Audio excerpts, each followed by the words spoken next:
आज हम डिस्कस करते हैं स्पाइनल एंड एपिड्यूरल एनेस्थीसिया के बारे में कि स्पाइनल एंड एपिड्यूरल ब्लॉक क्या होता है। उसको समझने से पहले आपको थोड़ा सा स्पाइन की एनाटॉमी के बारे में भी पता होना चाहिए कि हमारी स्पाइन किससे मिलकर बनी हुई होती है। हमारी जो स्पाइन होती है वो वर्टिब्रा से मिलकर बनी होती है और हमारी स्पाइन के अंदर 33 वर्टिब्रा होते हैं। ये सारे टेक्नीशियंस जानते होंगे, उन्होंने एनाटॉमी में पढ़ा भी होगा। तो एक थोड़ा सा ओवरव्यू मैं आपको देता हूँ। 7 सर्वाइकल्स होते हैं, 12 थोरेसिक होते हैं, 5 लंबर्स होते हैं, 5 सैक्रल एंड 5 कॉक्सियल। आपको जो स्पाइनल एनेस्थीसिया है वो जो देना है, spinal anaesthesia should be given in L3 L4 to L5। आपको स्पाइनल एनेस्थीसिया जो एनेस्थेटिक जो देते हैं वो L3 से L4 के बीच में और L4 से L5 के बीच में। जो आपकी स्पाइनल नर्व्स होती हैं वो 31 होती हैं पेयर में, जिसमें से 8 वो सर्वाइकल होती हैं, 12 थोरेसिक होती हैं, 5 लंबर होती हैं, 5 सैक्रल एंड 1 कॉक्सियल नर्व होती है। ठीक है। Spinal cord is covered inside and outside by pia mater, arachnoid mater and dura mater. ये सब आपने एनाटॉमी के अंदर पढ़ा होगा। एंड नेक्स्ट आता है CSF कि CSF क्या होता है। CSF सेरिब्रो स्पाइनल फ्लूइड होता है जो आपकी स्पाइन में मौजूद होता है। CSF is present between pia and sub arachnoid space. Spinal anaesthesia is given in sub arachnoid space. जो CSF की स्पेसिफिक ग्रेविटी होती है 1.0032 टू 1.009 होती है और CSF का pH जो होता है 7.35 होता है। ठीक है, अब बात करते हैं कि CSF का प्रेशर कितना होता है। कौन कौन सी कंडीशन में आपके CSF का प्रेशर चेंज हो जाता है। जब आप लेटे हुई पोजीशन में होते हो, लाइंग डाउन का मतलब होता है जब आप लेटे हुए होते हो, तब आपका जो CSF का प्रेशर होता है वो 100 टू 150 mmHg होता है। और जब आप सिटिंग पोजीशन में होते हो तब आपकी जो CSF का प्रेशर होता है 180 टू 240 mmHg होता है। ये ओवरव्यू है स्पाइनल एनेस्थीसिया का क्या एडवांटेज है ओवर जनरल एनेस्थीसिया। तो इसके बारे में मैं आपको थोड़ा बता देता हूँ। ये बहुत सस्ता होता है, less risk of respiration complication like pulmonary aspiration, bronchospasm, laryngospasm. जो भी आप GA में ड्रग्स यूज करते हो उनसे होने वाले जितने भी कॉम्प्लिकेशंस होते हैं वो बिल्कुल ना के बराबर, क्या बिल्कुल ख़त्म ही हो जाते हैं। रिस्क ऑफ फेल्ड इंट्यूबेशन, जब आप स्पाइनल दोगे तो इंट्यूबेशन का चांस ही नहीं है। And avoid the systemic side effect of general drugs. और GA की जो ड्रग्स आप इसमें यूज़ करोगे ही नहीं तो उनका सिस्टमिक इफेक्ट कुछ होगा ही नहीं। लेकिन कभी कभी जब आपके पेशेंट का आपका जो एनेस्थीसिया है स्पाइनल, वो अगर हाई स्पाइनल एनेस्थीसिया हो जाता है या टोटल स्पाइनल एनेस्थीसिया हो जाता है, तब आपको उस कंडीशन में इंट्यूबेशन की रिक्वायरमेंट भी पड़ती है। उसके बारे में आगे मैं आपको बताऊंगा। Systemic effect of spinal anaesthesia, the most common effect is hypotension which occurs due to following reason. इसका जो मोस्ट कॉमन ही साइड इफेक्ट होता है आपके स्पाइनल एनेस्थीसिया का वो है हाइपोटेंशन। उसके कुछ कारण हैं वो मैं आपको बता देता हूँ। सिंपैथेटिक ब्लॉक होने की वजह से भी हाइपोटेंशन होता है। इसमें वीनोडाइलेशन हो जाता है, वीनस पुलिंग हो जाती है, डिक्रीज वीनस रिटर्न हो जाता है, decrease cardiac output and produce hypotension. ठीक है। उसके बाद है bradycardia can further decrease the cardiac output and decrease venous return and decrease arterial pressure. Third is direct absorption of drug into systemic circulation. Spinal anaesthesia का use आप कहाँ कहाँ पे करते हैं। अब यूरोलॉजी के प्रोसीजर, गाइनिक एंड ऑब्स्ट्रक्शन के procedures, orthopaedic surgery, lower limb की सर्जरी, पेल्विस की सर्जरी, इन सब में आप जो है स्पाइनल एनेस्थीसिया दिलवाते हैं। अब आता है कि स्पाइनल एनेस्थीसिया के अंदर आप कौन कौन सी ड्रग यूज करते हैं। लिडोकेन, ब्यूपिवाकेन हैवी, रोपिवाकेन, ये सारी ड्रग्स आप जो है स्पाइनल एनेस्थीसिया के लिए यूज करते हैं। चलिए बात करते हैं लिग्नोकेन के बारे में कि लिग्नोकेन क्या है। The concentration is use 5%।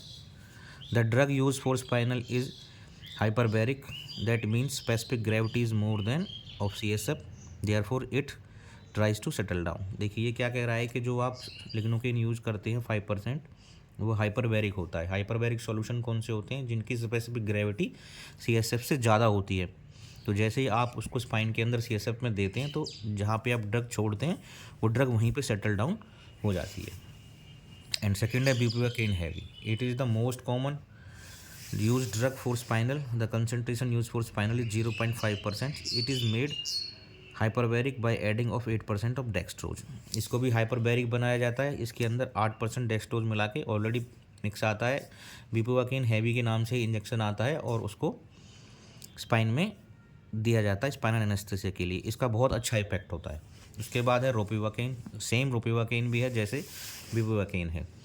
तो कुछ अदर ड्रग्स होती हैं जिनको हम स्पाइनल एनेस्थीसिया के लिए यूज़ करते हैं, बट लेकिन आजकल ये सब ड्रग्स कोई यूज़ नहीं करता। प्रोकेन, मेपिवाकेन और hardly use in currently day practice. आजकल इन ड्रग्स को कोई यूज़ नहीं करता।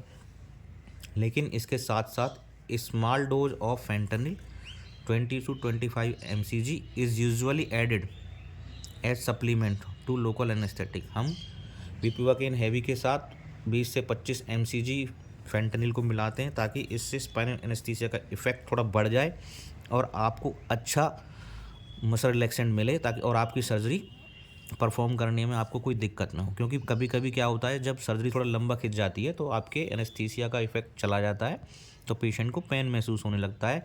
फिर उस पेशेंट को GA में कन्वर्ट करना पड़ता है। इसीलिए आपका थोड़ा इफेक्ट बढ़ाने के लिए आप फेंटनिल ऐड कर सकते हो। ठीक है, उसके लिए मॉर्फिन भी यूज़ कर सकते हो।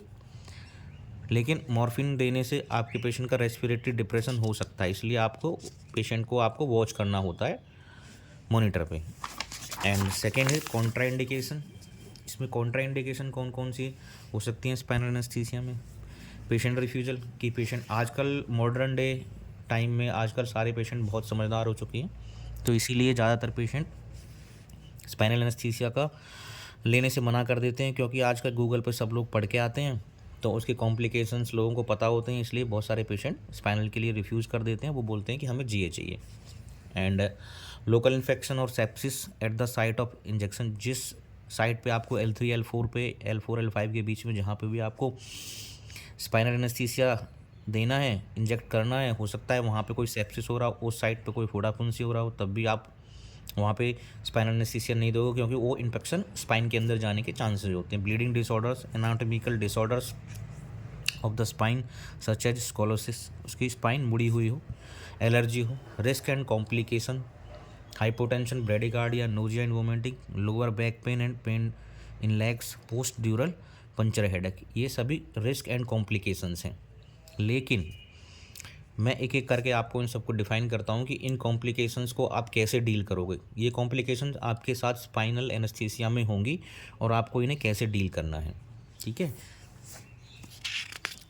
पहले बात कर लेते हैं स्पाइनल निडल के बारे में कि स्पाइनल निडल्स क्या होती हैं। Types of spinal needle, 2 type की स्पाइनल निडल होती है, dura cutting and dura separating. आपको नाम से ही पता लग रहा होगा, ड्यूरा कटिंग का मतलब है कट करने वाली और ड्यूरा सेपरेटिंग का मतलब है सेपरेट करने वाली। जो ड्यूरा कटिंग निडल होती हैं, जो ग्रीनी और पिटकिन के नाम से आती हैं, are the examples of dura cutting needles. ये क्या करती है? The needles cause more damage to dural fibres, the incidence of post spinal headache. इस निडल की टिप से आपके जो ड्यूरल फाइबर्स होते हैं वो बहुत ज़्यादा कट जाते हैं, जिसकी वजह से आपको हेडेक, पोस्ट ऑपरेट हेडेक होने के चांस होते हैं। Cost wise it is cheaper than ड्यूरल separating needle. यह ड्यूरल सेपरेटिंग नीडल के मुकाबले सस्ती होती है, इसलिए इंडिया में ज़्यादा यूज़ की जाती है। बट लेकिन मोस्टली आजकल ड्यूरल सेपरेटिंग नीडल यूज़ करते हैं। These have pencils, tips, point and the commonly available types are Whitacre and Sprotte. These needles only separates the dural fibres. ये जो दो नीडल्स के नाम दिए हुए यहाँ पे, वीटा केयर और स्पॉटी नीडल्स, ये क्या करती हैं? ये ड्यूरल फाइबर्स को सेपरेट करती हैं और तो पोस्ट स्पाइनल हेडेक बहुत कम हो जाता है, क्योंकि वहाँ पे डैमेज नहीं होता। लेकिन ये थोड़ा सा महंगी आती हैं। अब हमारा जो मेन टॉपिक आता है कि कौन कौन से फैक्टर्स जो होते हैं वो आपके स्पाइनल एनेस्थीसिया को इफ़ेक्ट कर सकते हैं। देखिए, डोज ऑफ ड्रग, यानी कि greater the dose higher the level of block attend. अगर आप स्पाइनल में एनेस्थीसिया के समय पे अगर आप रिक्वायरमेंट से ज़्यादा डोज देंगे तो आपका जो स्पाइनल का टाइम होगा वो बढ़ जाएगा। ठीक है।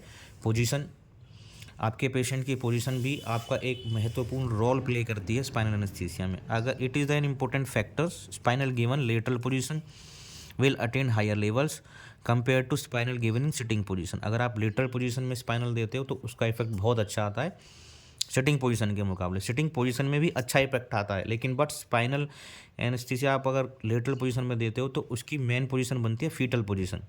तो लेटरल में आप फीटल पोजीशन आसानी से बना सकते हो और आपका स्पाइनल लगाना भी आसान होता है और उसका इफेक्ट भी अच्छा आता है।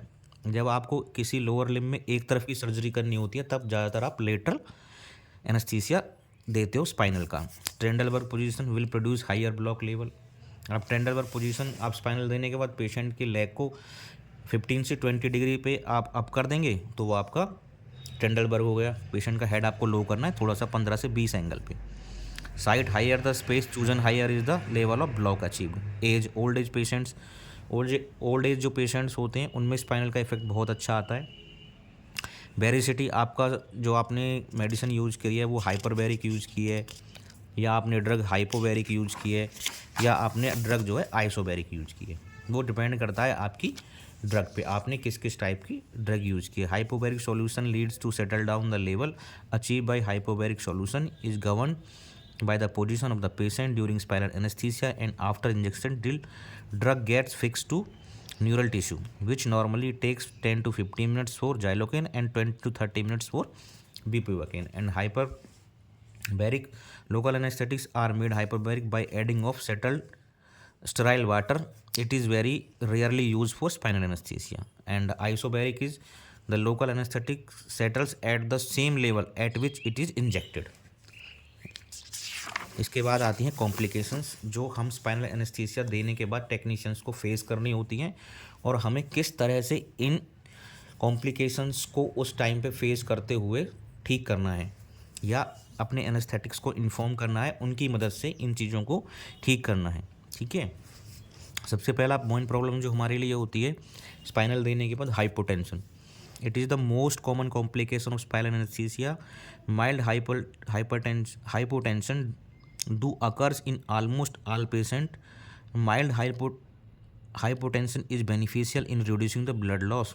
देखिए ये कहता है कि हर स्पाइनल एनेस्थीसिया के अंदर ये कॉमन कॉम्प्लिकेशन है कि आपके पेशेंट का बीपी फॉल करेगा, लेकिन वो कॉमन है 70 to 80% में कि इतना फॉल होता ही होता है। लेकिन जब इससे ज़्यादा ब्लड आपका बीपी लॉस कर जाता है तो फिर तो आपको वो हाइपोटेंशन की जो कंडीशन जो हो जाती है वो आपके लिए सीरियस हो जाती है।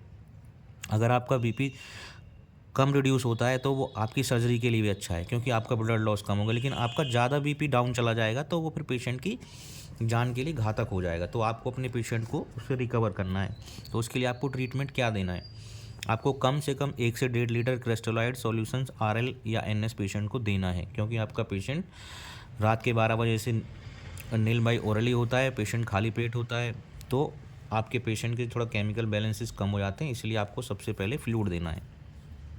आपको हेड लो पोजीशन करनी है, ट्रेंडलबर्ग पोजीशन देनी है। It is done to increase the venous return from legs and pelvic area. जैसे ही आप पेशेंट का हेड लो करोगे आपके लेग की तरफ से जितना भी ब्लड का फ्लो है वो आपके हार्ट की तरफ आएगा, तो उससे क्या होगा कि वीनस फ्लो बढ़ने की वजह से आपके कार्डियक आउटपुट बढ़ेगा, जिसकी वजह से आपके ऑक्सीजन का फ्लो भी बढ़ेगा। ठीक है। इसके बाद आता है वैसोप्रेसर्स। इसके बाद आपको अपने पेशेंट्स को वैसोप्रेसर ड्रग्स जो होती हैं उनको यूज करना है, जो हाइपोटेंशन को ट्रीट करने के लिए यूज़ की जाती हैं। उन ड्रग्स में आपके लिए 2 ड्रग्स मेन होती हैं। If hypertension does not respond to Trendelenburg and fluid then vasopressor should be used. अगर आपने ट्रेंडलबर्ग पोजीशन भी कर दी है, पेशेंट को 1.5 लीटर फ्लूइड भी दे दिया है, इसके बावजूद भी आपके पेशेंट का बीपी रिकवर नहीं कर रहा है, तब आपको क्या करना है, एफिड्रीन इंजेक्शन होता है और मेफेंटरमिन। आजकल मोस्टली ज़्यादातर मेफेंटरमिन यूज़ करते हैं। मेफेंटरमिन आजकल मोस्टली कॉमनली यूज़ किया जाता है। It produce vasoconstriction and produce increase the cardiac output and heart rate. ये क्या करती हैं, ये दवाइयाँ जैसे ही आप पेशेंट को देते हो तो ये आपके कार्डियक आउटपुट को बढ़ाती हैं, ठीक है। कार्डियक आउटपुट बढ़ने की वजह से आपके ब्लड का सर्कुलेशन बढ़ता है, जिसकी वजह से आपका बीपी भी बढ़ता है और आपका हार्ट रेट भी इंक्रीज कर जाता है। मेफेंटरमिन हम बना के रखते हैं, 30 mg पर ml के हिसाब से आता है, उसको 5 ml में डाइल्यूट करके 6 mg पर ml बना के रखा जाता है आपकी एनेस्थीसिया मशीन के ऊपर विद एट्रोपिन के साथ। आयनोट्रॉप्स, डोपामिन, डेब्यूटामिन पेशेंट की कंडीशन के हिसाब से कार्डियक आउटपुट को मेंटेन करने के लिए। Oxygen inhalation to prevent hypoxia from hypertension. And next is bradycardia. Bradycardia after spinal anaesthesia is quite common. Treatment intravenous atropine sulphate. अगर आपके पेशेंट को ब्रेडिकार्डिया होगा स्पाइनल एनेस्थीसिया के बाद, तो आप उसके लिए एट्रोपिन सल्फेट का यूज कर सकते हैं।